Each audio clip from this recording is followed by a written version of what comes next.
gotten sick and will not be here today, and one of them may be here a little bit later. But we're going to introduce ourselves, then we're going to give a lightning report of our meeting with the European Commission talking about the EUPL, and then I'm going to talk about the future work of the OSI in the year 2009. So I will begin the introduction section. I am Michael Tiemann. I started my work on open source software by downloading the GNU-C compiler in June of 1987. I used that as the basis of developing the GNU-C++ compiler, which I released in December of 1987 and then continued to amend until about 1996. I started the world's first open source company, also known as free software back in those days, in 1989. It was Cygnus, and I still have the t-shirt. And our tagline was, "We make free software affordable." And it was the first open source or free software business to make $1 million, the first one to earn venture capital, and the first one to deliver revenue to Red Hat via acquisition. We were acquired in January of 2000.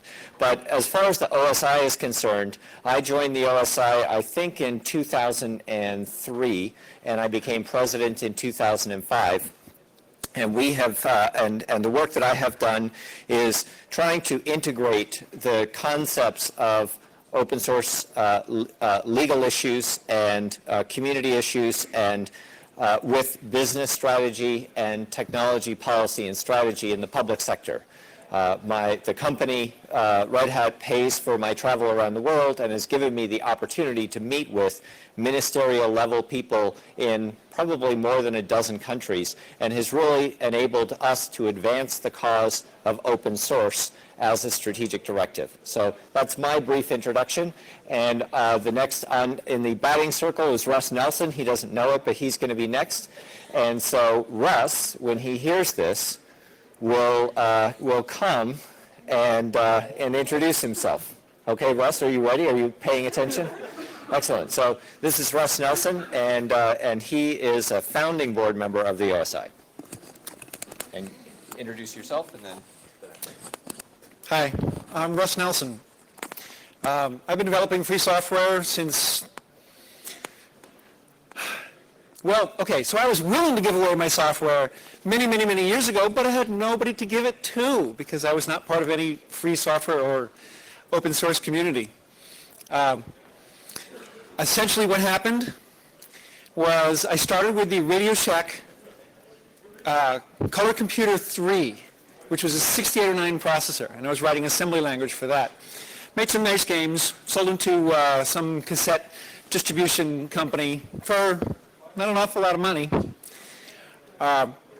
Came back to college, I had seen Emacs when I was working at Hewlett-Packard, and I said, Emacs, ooh, that's nice, but I want it to run on these microcomputers.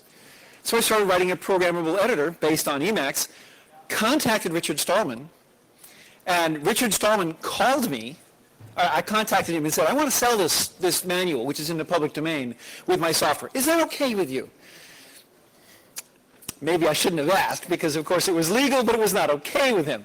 He called me and said, why don't you just give away your software? And I kind of thought, I'm not making all that much money off this software. Yeah, sure.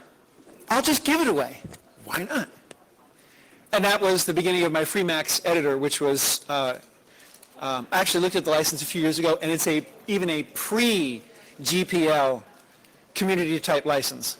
It's that old a piece of software. And that was, when did I first start distributing that? 1985, I think that would have been. Something along those lines. So, not quite as long as B-Dale. If you were at B-Dale's talk, he's been distributing his software since 1979. He was still in high school. So, I got infected with the bug quite early. When I knew Eric Raymond from the news No, it was CNews. He was going to make a new version of the Usenet reader, Usenet server software and distribution. And so I knew him from that, and when it came time to form the OSI board, he knew about my distribution of free software, knew that I had some respect in the community at least, and said, hey, Russell, why don't you come join us? Introduction on history. Well, my history is part of my introduction. No? Yes. So I count myself as an anarcho-capitalist, which is not, of course, the same as an anarchist, but it means that I love freedom. So open source is, in my mind at least, all about the freedom. And yes, we don't say an awful lot about that in our open source marketing materials, but when you look at people's respect for freedom, so many people say, no, regulate me, take my choices away, make me do things. So I'm kind of feeling like freedom is not all that popular a term, not when you look at what people actually ask to do. They want the benefits of freedom, yeah. But when you ask them if they want to be free, they're kind of like, oh, I'm not so sure about that. It may not be such a good thing. And you can't have open source without freedom.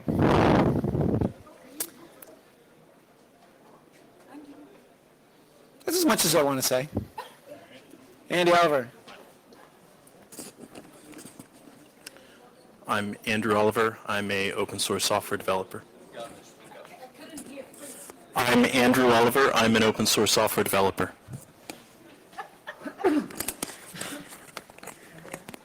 Hi, I'm Alalita Sharma, and I'm a, can you hear me? Not very well. Okay, louder? Yes. Okay. I'm Alalita Sharma. I am on the board of the Open Source Initiative. I joined, I've been on the board for about a year and a half. It's been a very interesting experience because my background as a software developer and doing a lot of community outreach in India and advocacy with the government, trying to introduce more open source adoption in India, as well as in education to get the curriculum in the universities and the high schools to teach more open source and free software in the degree programs is something that I love to do.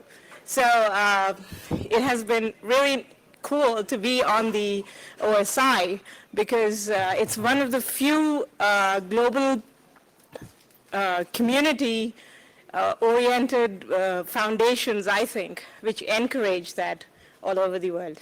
And it's a privilege to be here. I've never been at FOSDEM before, and I'm really excited to see so many developers in one place of all the software that I love. Thank you.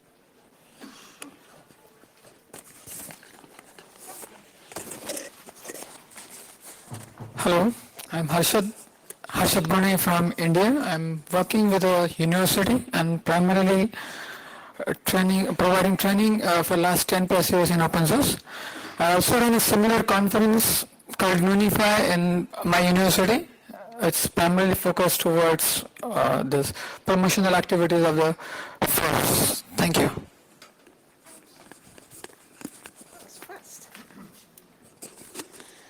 Hi, I'll tell you my name when I finish because I don't want to confuse you. It's got 6 N's, so don't worry about it when I finish. What's my background? I don't write codes. I haven't written anything outside HTML, but I come from a language that has 38 alphabets, and that's enough for everybody. I read English history, humanities, international relations, and law. So I still didn't read IT. I'm a development consultant. That's what I do. And I came into the IT section from the development perspective. And so we founded what we call the Open Source Task Force for Africa. I don't live here. I live in Africa. That's where I come from. And from the Open Source Task Force for Africa, we founded what it's now FOSFA, the Free Software and Open Source Foundation for Africa, where I'm the council chair. How many of you have heard of FOSFA? Oh my goodness, okay. FOSFA means the Free Software and Open Source Foundation for Africa. It's FOSSFA.net, FOSFA.net. And one of the things we do is to organize what we call IDLELO, which is the African Conference on the Digital Commons and Free Software and Open Source every 2 years. The next edition is going to take place in Accra in Ghana, and I hope I'll be seeing some of you there. If you want to talk to me about what's happening in Africa, or what I do, or what's happening in the IT section, I'll be glad to talk to you after this. Now, my OSI experience.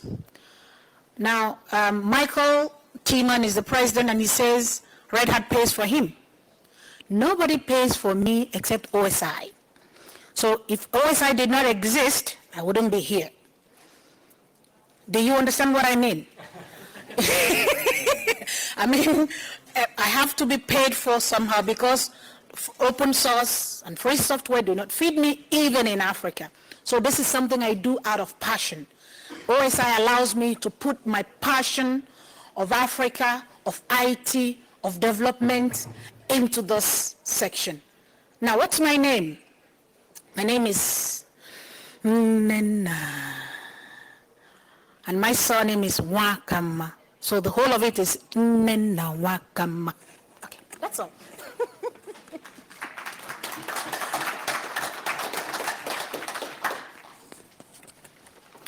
Thanks. Well, it's hard to compete with such a name. My name is Martin Mickelmeier. I'm from Europe. I've been doing free software open source stuff for about 15 years. I've been doing various things over the years, but I'm mostly interested in coordination. So that there are some people who claim that open source projects are not being coordinated. You don't have to manage them. They just work, magically. People do stuff. And it's true, people do stuff, but at the same time, in large projects, you still need to see what's going on, connect people and coordinate. And so I've been involved in the Debian project, which is a very large project. And I was the leader for 2 years. I've been on the OSI board for about a year now. And what I'm interested in, I think that OSI is a good platform, is a neutral platform which can provide information about open source, about how to use it, what does it mean, what advantages does it offer.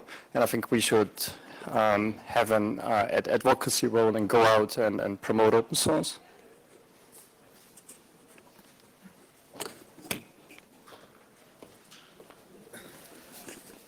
So as you can see, we've attempted to bring a diverse set of people together to help talk about and promote and advocate open source to a variety of folks.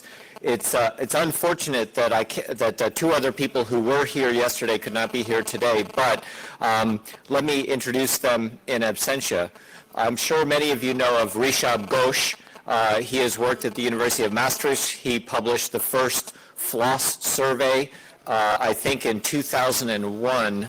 It was a very comprehensive social demographic survey that looked at attitudes, it looked at age, population, distribution by country, gender, hackers, users, etc., and basically created really maybe the first version of an open source census. Now, Rishab would immediately correct me and say, no, it was not a census, because a census is a forced enumeration by the government, and his was a voluntary survey. But nevertheless, it informed both his research projects, which have influenced the opinions of the European Commission, a subject I'll talk about next, and it has been wonderful at helping all of us in the open source community better understand our statistical norms. Bruno Souza is our OSI board member who happens to live in Sao Paulo, Brazil. And it's very interesting that in Brazil, the term by which everybody refers to the movements of free software and open source, they perceive them in Brazil as a more unified movement, and they call it software livre. And software livre, according to Bruno, really means the more inclusive definition of open source. It does not mean free as in gratis software, obviously, and all of you free software people know it doesn't mean that.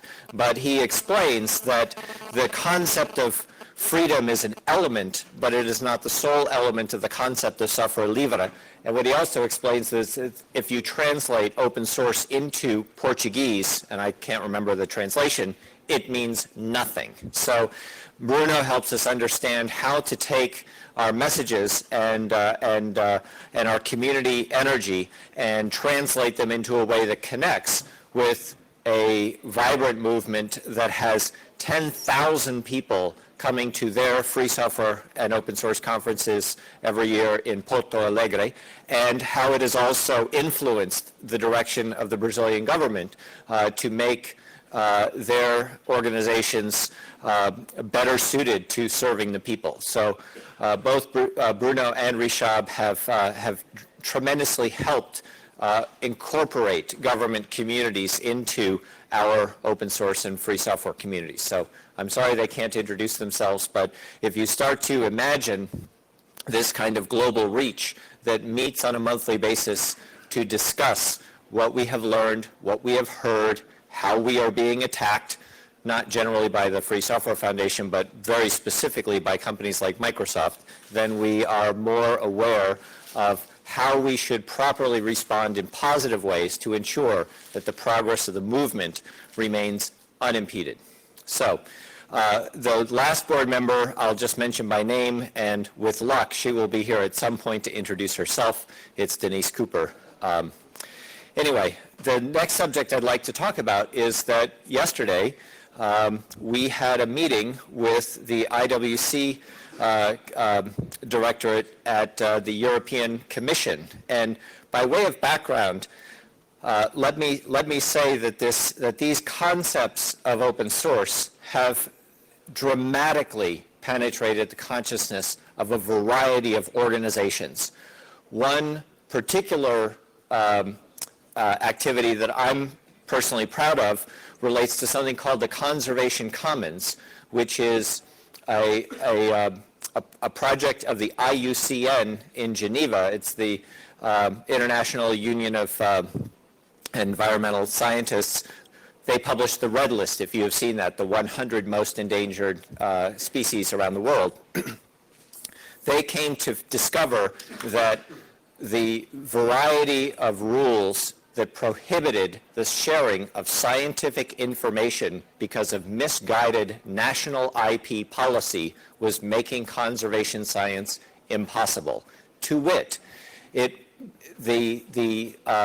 through a variety of well-intentioned but poorly drafted legislative initiatives, data was becoming wrapped up as into the concept of national property, which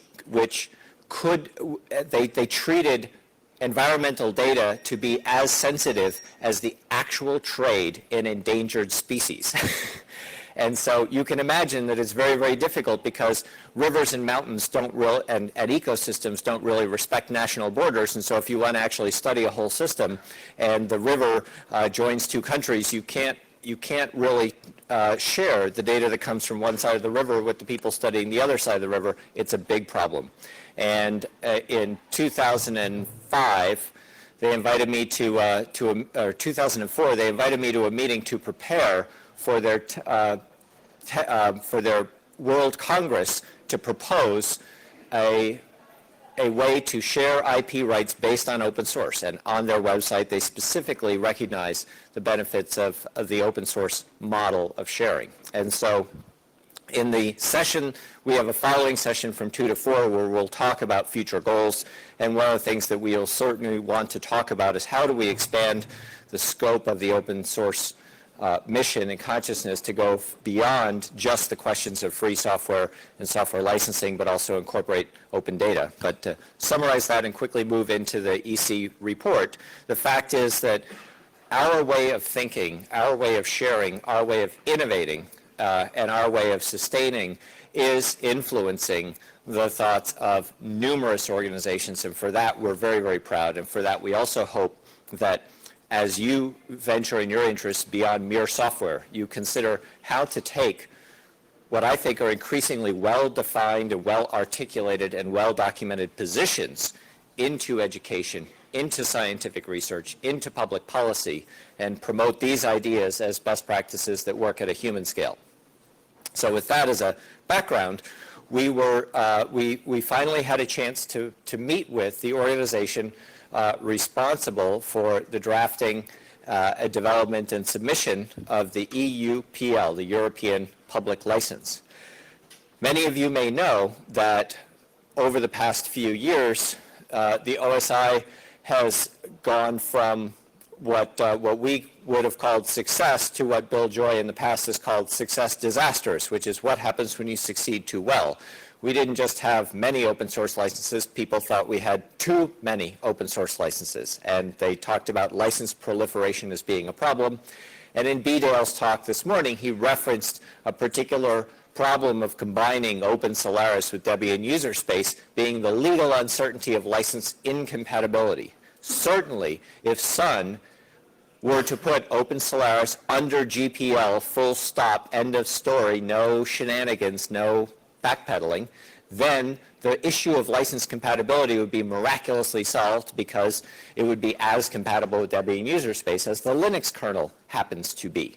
But as that has not happened, the multitude of licenses has created a multitude of legal interpretations that must be assessed. So the general stance of the OSI is to strongly encourage the reuse of license, to strongly discourage the creation of new licenses. Nevertheless, there come times when it is beneficial to adopt and incorporate new licenses into the list of approved licenses.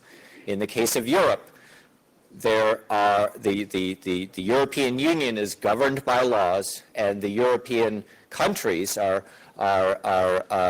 constituted in languages that provide for something which has not been previously contemplated by the previous drafters of various open source licenses. Nobody did the work to define a license that was judged to be correct with respect to the local laws and correct with respect to the fundamental intention of a single open source license in 27 languages and properly at least interpretable by both the European Commission Court as well as the National Government Court. So it's a remarkable document in this way that it interoperates with every single country at the EU level and at the country level, and it is also equally valid in all 27 languages presently recognized by the European Union. So that job was a unique job. It solved a new problem, and one of the things that we recognize at the OSI is that the solution to a new and compelling problem is certainly something which is worthy of adopting as an innovation rather than simply saying, I'm sorry, we closed the door 3 years ago and we're not letting anybody else into the party.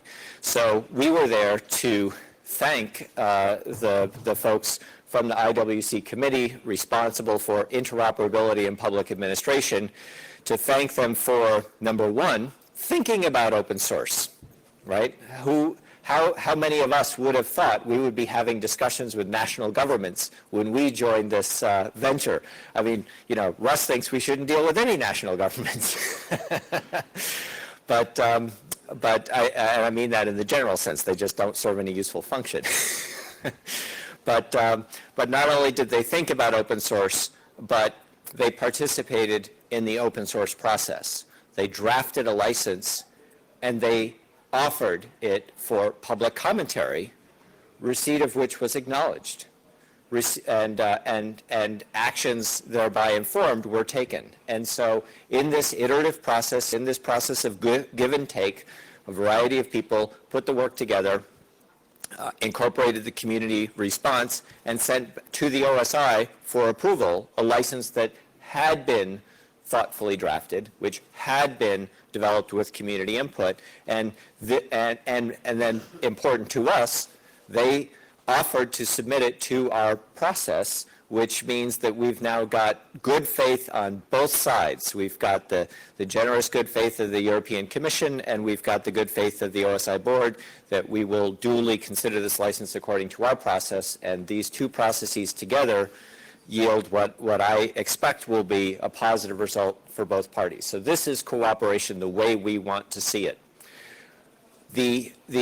In the same way that the open source ideas influence the thinking of various organizations up to and including the European Commission, the great work of the European Commission is also being noticed by other national entities. And I have spoken directly with ministers in Asia who have watched and learned from the European model and are emulating by name or by reference those kinds of activities. Just this past week, the special company established by the Japanese government for, it's called the Information Promotion Agency, and they basically are the interface between the Japanese government and the IT and especially the software world.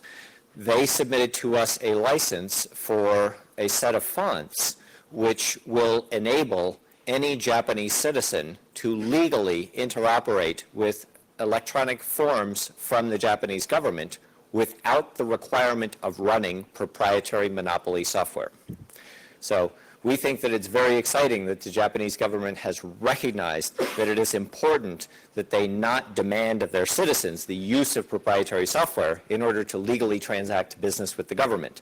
And we think it is especially wonderful that instead of simply funding the development of 3 somewhat complicated fonts, they have 12,000 characters each, instead of just funding that development and saying this is free for use by Japanese citizens, they have submitted their license to the OSI process so that they can recognize open source as being something which is important. And so it is remarkable that that country and other countries are looking to positively join the open source community rather than merely adopt our terms and then conveniently ignore where they came from or what community principles were active. What else do I want to say about the EC discussion? We asked what we could do to help, and because we are, most of us, because first of all, the OSI is not a European entity, we are a California nonprofit 501c3 organization, and because most of us board members are not EU citizens, we don't exactly have standing to help the European Commission. But what we can do and what we will do is to recognize the great work of the OSOR. How many people have heard of the Open Source Observatory and Repository? So let me commend to you that OSOR.eu is one of the best collections of documentation of the successful use of open source in public administration that I have found anywhere in the world. These success stories are not one-dimensional cartoons, which is characteristic of many success stories you might read from a business, but they are fully developed, comprehensive studies that not only show the depth of the success, but also provide a template so that others can emulate these. And so stories from the Italian government, stories from the Spanish government, stories from the French government, stories from the Netherlands, all of these different stories help establish the best practices, help establish the ways that people can move forward, and we will try to raise people's consciousness about this and also encourage. And so you guys have more standing than we do, so here's an appeal out to you. If you look at the OSOR stuff and say, wow, I can see how this is going to help our members of parliament, and this is going to help the European Commission better adopt open source software, you should think about sending your letters of support or organizing to extend or renew the charter of the OSOR, because it does need renewal. It is scheduled, not for anything they did wrong. This is just how it works. They're scheduled to end their work at the end of this year. And I think it would be a shame to simply close that book and say, wow, that was a great job, never again. We should, we should renew that work. So we wanted to make sure that they understood our deep appreciation that they're following our policies and respecting our community. We wanted to express our admiration for the great work they're doing on OSRR, and we wanted to extend a hand of global cooperation and collaboration to take the best practices that we're learning from India, to take the needs that are developed and the opportunities that are evident in Africa, in Europe, in the Americas, North and South, and around the world. We would love to have the OSI be as representative as possible of all of these community interests so that every government and every company can practice it as best as possible. So that's my short report from the European Commission, and now we're on schedule. That was going to be delivered by Denise, by the way, so just, pretend I'm her. Oh, there you are. Welcome. I didn't see you come in. Good for you. Do you want to introduce yourself? I have not introduced you, so you can introduce yourself, and then I'll talk about OSI goals.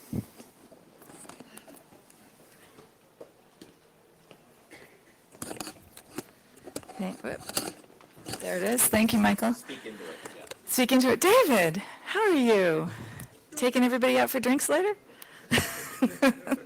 Actually, that'd be probably not a good idea for me anymore.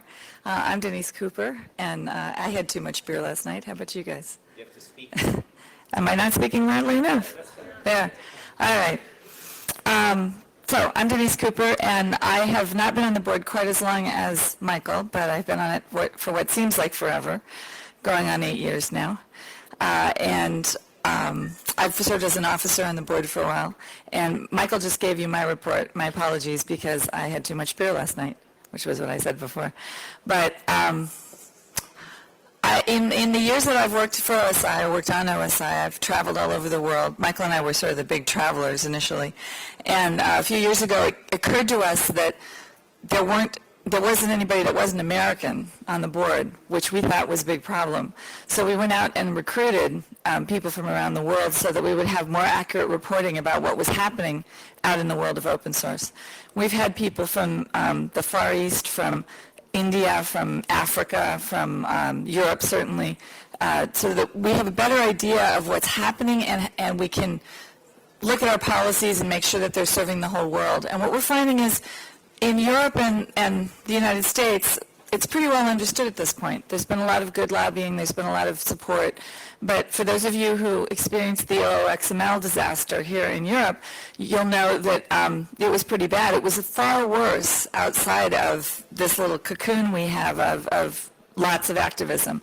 There are many, many people in India and in Africa and in the Far East tracking that problem, but as individuals, they didn't sort of have a lot of organization behind them, and it was hard for them to have a strong enough voice to overcome the problems of proprietary software really trying to push an initiative that was neither standard nor open down the throats of ISO and the rest of us, right?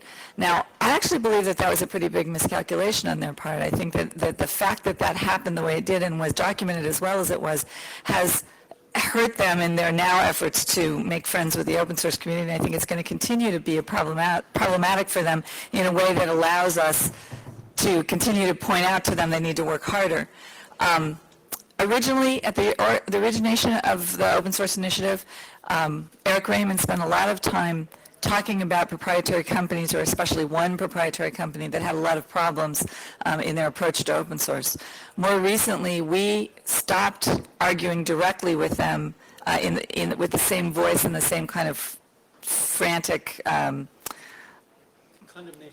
condemnation, good word, because when we went out into the world and we started meeting people that were involved in pushing free and open source software forward, we found that there were an awful lot of people that didn't like the way that we were approaching that one company, because it was just one company, and because as governments want to become interested in open source, they don't want to feel like they're dealing with a band of hooligans. They don't. They want to feel like they're dealing with measured people who are taking deep consideration and working hard towards a goal. And while many of us involved in the movement know that those words can be used to describe some of the people that we're talking about, it doesn't come across in the writing to the uninitiated. When they first encountered this movement, we didn't want their first experience to be so hostile and negative. And so we've changed over, but that doesn't mean that we aren't still paying attention to what's going on or that we suddenly trust that one company. And in fact, quite the opposite. We spend a lot of time pointing out to them their many foibles, and lately, I personally have been pushing on them to create an ombudsman office so that when people out in the world find a problem, they have somebody to address that. So some of the other big companies that have worked in this area or have come into open source software have done that. Sun notably did that, so that if you had a problem with Sun, you could contact Simon and he would go try to figure it out. And, IBM has had this, so has HP. So I'm trying to tell them, look, if you want to make friends, you got first of all, you got the problem that most of your company isn't interested in this. But since you guys are, and there are a few people that really are interested in this over there, let's start by putting a voice out for people. So that's one of the things that we've done is continue to pressure not only them. Another thing that happens is people come to us and ask for help.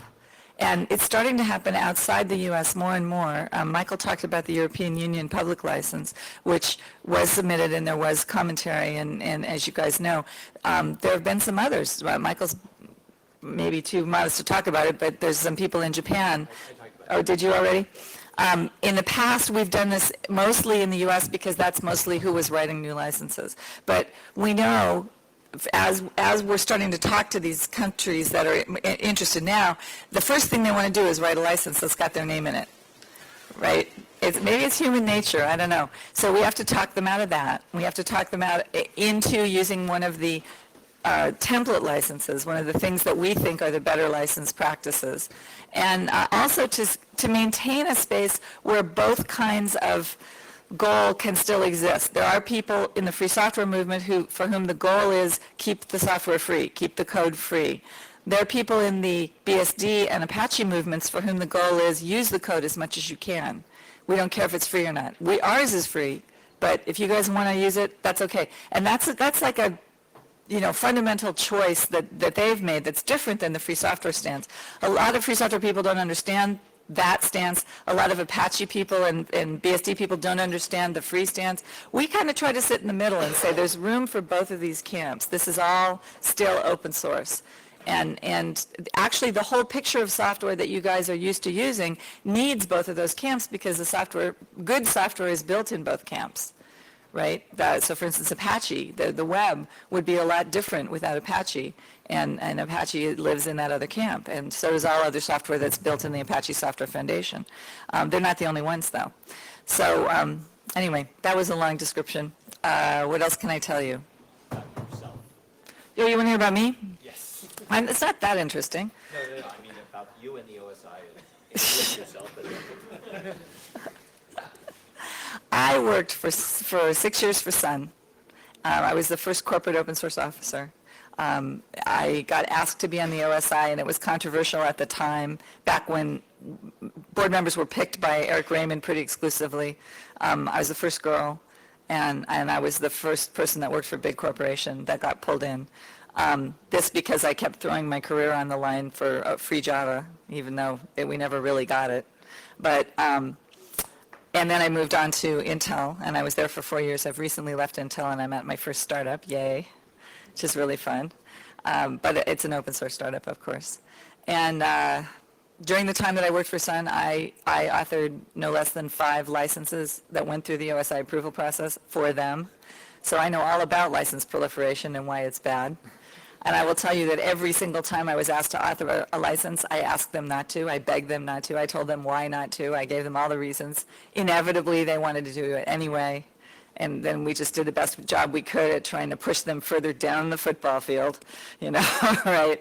The early days of open source were like that in my country. And they may be like that around the world in every country where it happens and in every company where it happens.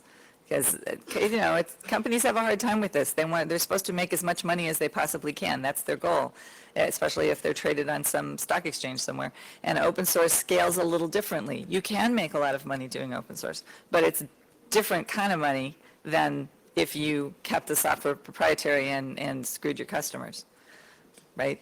So, okay, that's enough about me. You know everything you need to know now, right? Yeah? Good.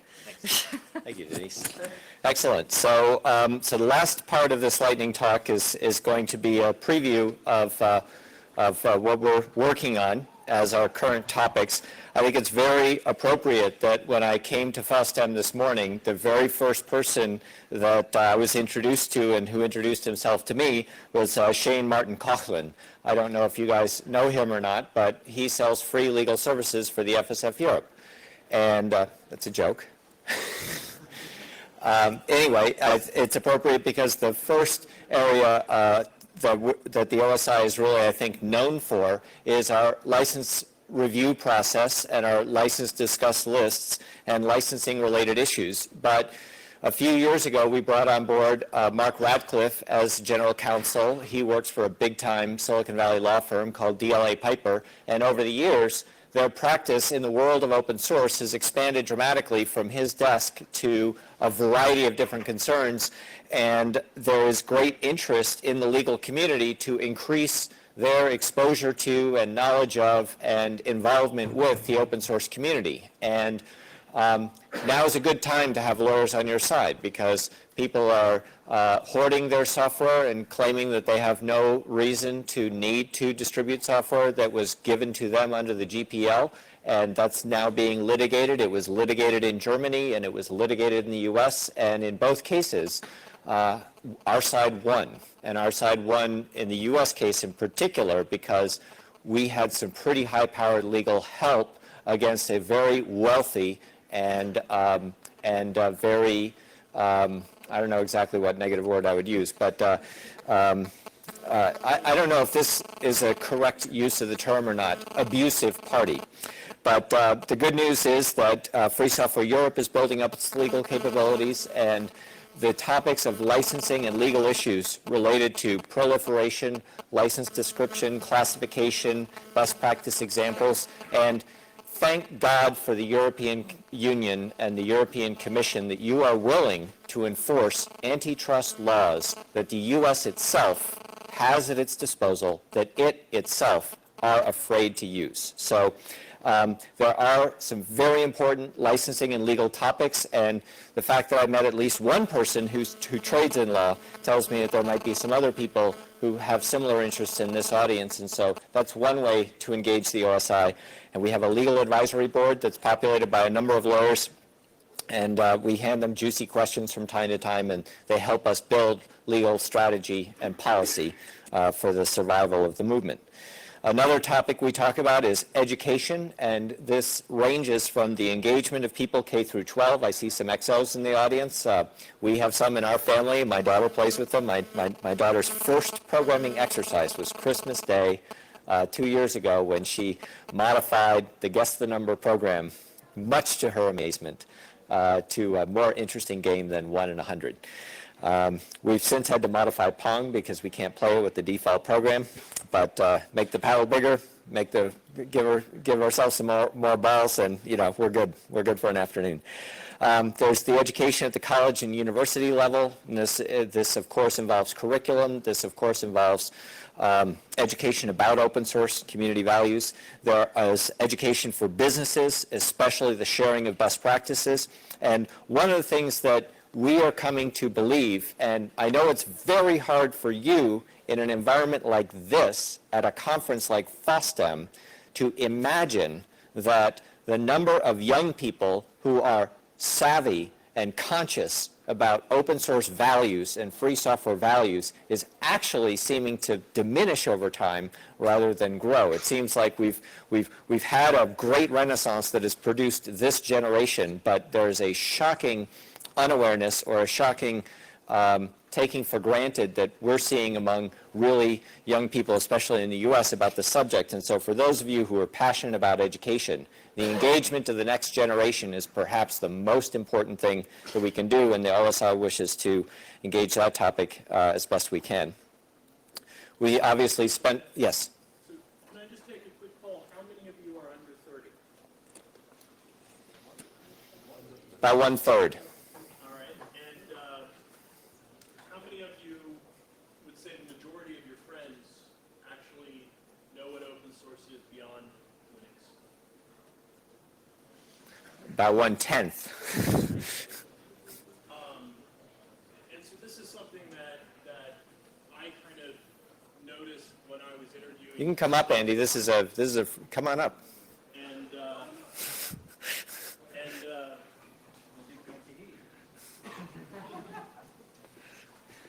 Be passionate with a microphone. So this is something that I noticed when I was trying to interview folks for my company. And I spoke to a number of, it was a associate developer in our company. That's the most junior developer technical position. And asking people, they'd pass my technical interview, what do you use when you've got two threads who are trying to modify or read the same piece of data and all this kind of stuff. And what's the average performance of a red-black tree and all this. What's open source software? Linux. Okay, well, what makes Linux, special? Well, I've used it in my university training, blah, blah, blah. Okay, so what's different about it than Windows other than, the cosmetic things and, you might like it better, you might dislike it better. It's more character driven, whatever. No real clue.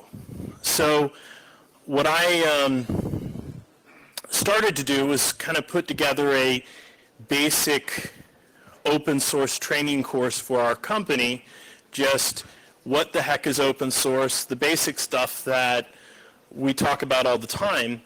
And I was like, wow, this is really not going to help very much. What I really want are people who at least have some idea on, why their iPhone is probably evil. They need to kind of have some idea of why these freedoms and why these things are more important. So I started working with Alalita on a kind of a little education program where we can engage at the high school level and at the undergrad level and kind of explain what open source is, what are the pieces of it, and that kind of thing. So we're looking for people to work with on this. We don't want to make this some sort of, big budget thing where a couple privileged few fly around the world. We want to get a kind of a template piece of course material and have regional individuals who have connections to their community and connections to, local schools and universities, and just talk to the professor, talk to the teacher and say, hey, can I come in and, you can sit in the back and grade papers for a day and give a talk about what is open source software, why it's important, why these kinds of freedoms are important, and go from there. And then in the meantime, they've got this great thing in India where they're doing just that with educators and training them about open source software. And I think that this is probably the most important thing that OSI can do, because we really can't close the door behind us. So if 1/3 of you are under 30, but you're weird, you're at FOSDEM, your friends aren't here, right? And then you only know a few people who, really know what it is beyond Linux, well, that's a problem we all need to solve together. Or what was this all for? Was it just a way for us to spend a decade and then forget about it? So, we value your help and contributions in this area. Thanks, Andy. So another topic we talked about, we gave it a lot of airplay today is policy and economic development, and this relates to the commercial benefits and values of open source, public economic development projects. There's a lot of people spending a lot of money on stimulus programs right now, and how much of that is going to help, how much of that is going to hurt, and how much of that's going to be totally irrelevant to open source. I saw a proposal in the U.S. last month that suggested that the U.S. government should allocate $2 billion to spend on open source software. I responded by writing a paper that explained that we waste $1 trillion a year globally on proprietary software. And you can go to the OSI board blog and you can read the details of that paper. It's 4 pages of arguments and 2 pages of references. So you can construct, it's an open argument. You can deconstruct it, and if you think any of it is bogus, please improve it. Open standards is a very politically charged question. Open data, we're probably going to talk about this afternoon.